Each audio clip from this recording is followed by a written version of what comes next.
All right, Celtic family, let's dive straight into what's been bubbling away around the club lately because there's been a proper shift in the air and it's starting to feel like a new chapter is slowly taking shape. One of the biggest talking points just now has been Ari Engles and how his role's changed so dramatically over the last stretch of games. At the start of the season, under the previous setup, he found himself watching a lot more than playing, starting only a handful of matches and having to sit through some of the biggest nights from the sidelines. That kind of thing messes with any player's head, especially at a club where every week feels like a final and the expectations never drop. Since the change in the dugout, though, his situation's flipped on its head. He's gone from being an afterthought to being one of the first names on the team sheet, starting match after match and carrying a lot more responsibility through the middle of the pitch. And to be fair to him, he's never hidden from the fact it was a frustrating period. He's openly admitted that not playing in those early big games hurt him, that he had those honest, difficult conversations behind closed doors about why he wasn't getting the nod. That takes a bit of character to handle because not every player reacts the right way when they feel overlooked. He's spoken about how those moments forced him to look at himself rather than sulk about it, focusing on the tiny details that separate a squad player from a starter at this level. Every manager sees football differently. Every manager has their own picture of what the perfect team looks like, and sometimes you aren't part of that picture for a while. Instead of kicking up a fuss, he buried himself in the training ground, worked harder, stayed late, and waited for the chance to prove he belonged. And when those chances started coming, he didn't hide. He leaned into the pressure. And that's not easy when you're playing in front of tens of thousands every week. Another big part of his journey has been the influence of the leadership group in the squad, especially the captain. There were moments where Engels didn't just sit in frustration. He went and asked questions. He wanted to understand what he could clean up in his game, how he could be more reliable, how he could be the player the team needed, rather than the player sitting on the bench. That by itself says a lot about him because it shows he's not just relying on talent. He's trying to build the mentality that survives at a club like Celtic. And that's where the hard truth comes in, because while the effort's never been in doubt, the output has to start matching the talk. Recent performances have shown both sides of him. In spells of matches, you can see the intelligence, the movement, the way he gets into dangerous areas, but then the final actions haven't always been there. Simple passes go astray, promising attacks break down, and chances that should at least test the goalkeeper end up sailing into the stands or drifting wide of the post. That's the difference between a good midfielder and a midfielder that becomes undroppable at a club chasing trophies every season. There was a moment recently where the system itself wasn't the problem. The shape worked. The team found space. The ball moved well in the first half, but the final touch just wasn't sharp enough.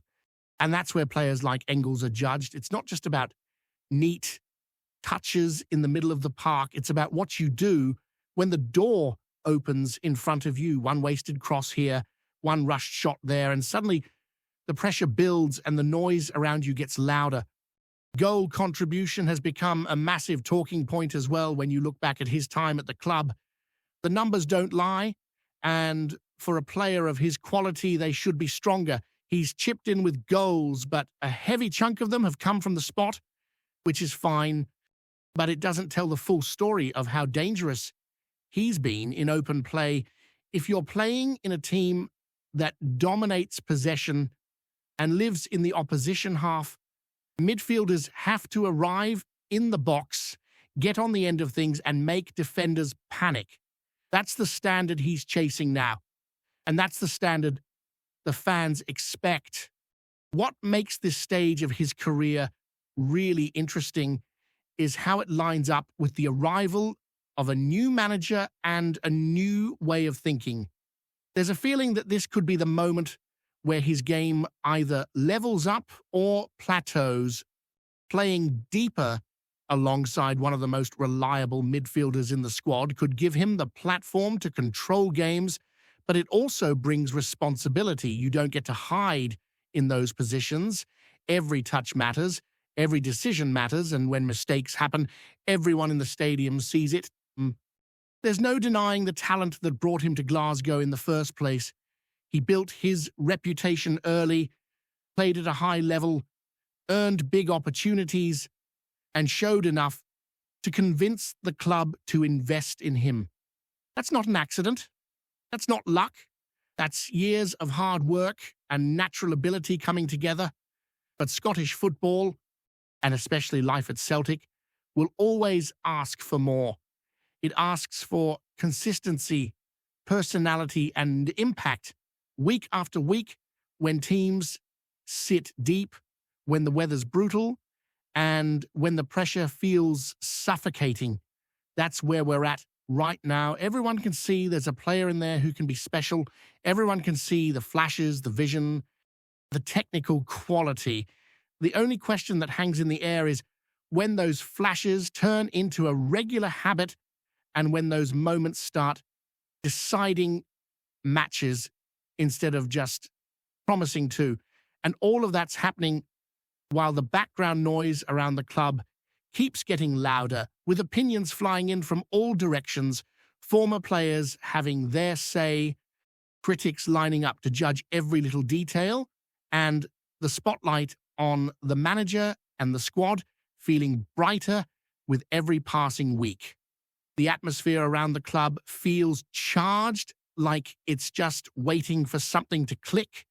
And when it does, it could take this whole team to another level. Now, while all that's going on the pitch, the noise around the club has been absolutely wild, and you can't talk about the past few days without mentioning the outside voices trying to have their say on what Celtic should be doing and how the manager should be acting. It's honestly been one of those moments where you just have to laugh because some of the reactions have been so over the top that they almost feel like parody. The new boss has barely had time to unpack his suitcases, get to know the lads properly, or even settle into the rhythm of the place, and yet folk are already lining up to write his story for him.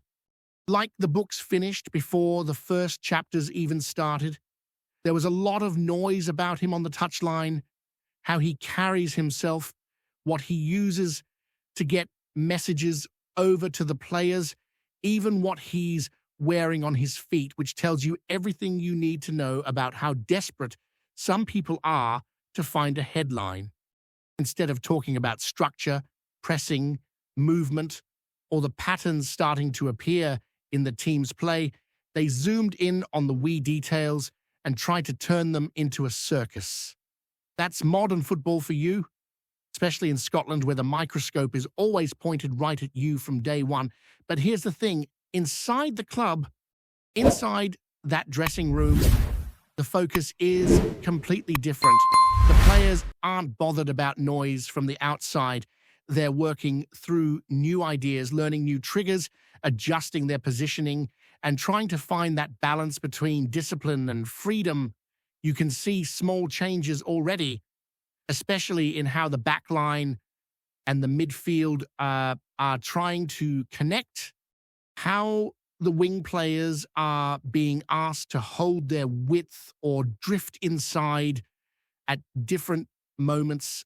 It's not perfect by any stretch, but you can feel that it's changing, and change always looks messy before it looks good. And in the middle of all this football chat, there was a proper reminder of what the club actually stands for away from the pitch.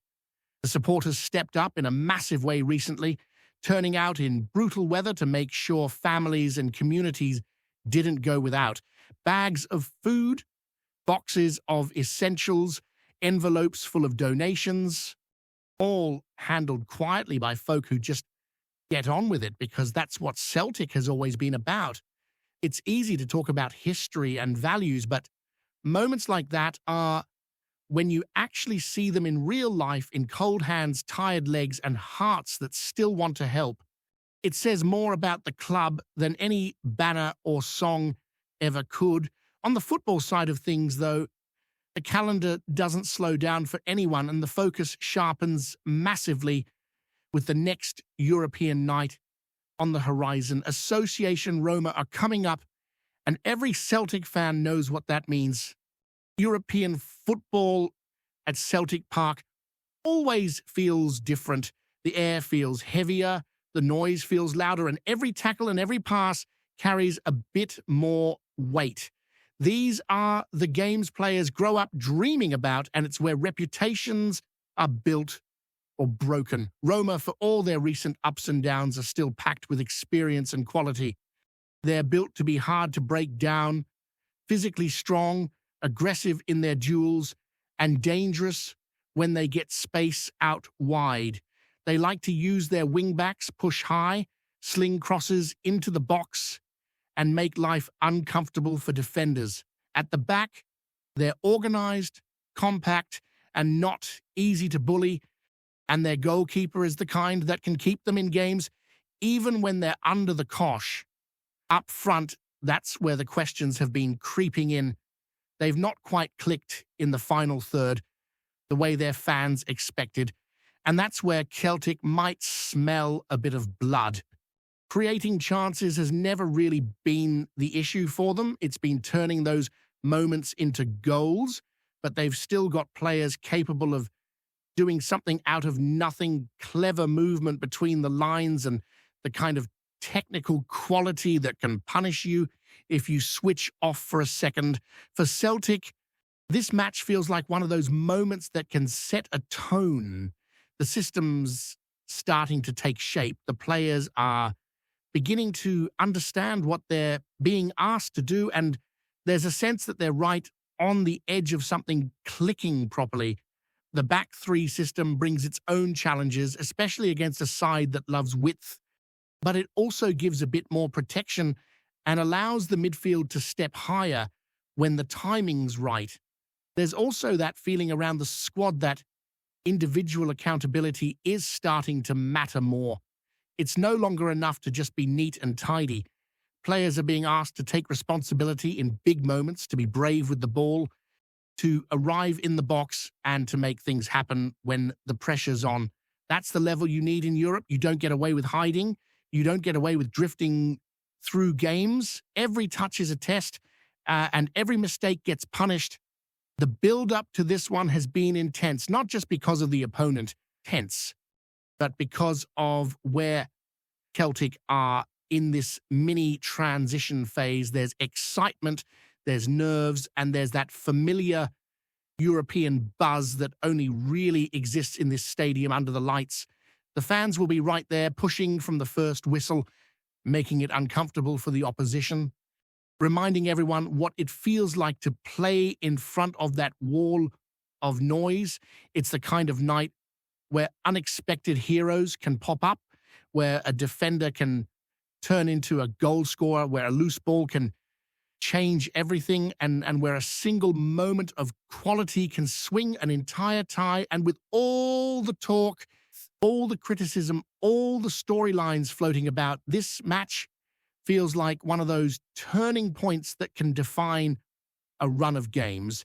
The pressure's there, the stage is set, and the only thing left is for the players to walk out there and show exactly what they're made of. Because in European football, especially wearing the green and white, you don't get many second chances to make a statement.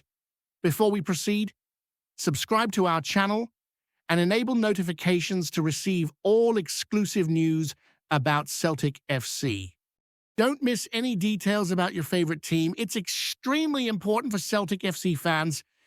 The rumour mill in Scottish football is in overdrive tonight, and it's all centred on one name, Aaron Ramsdale.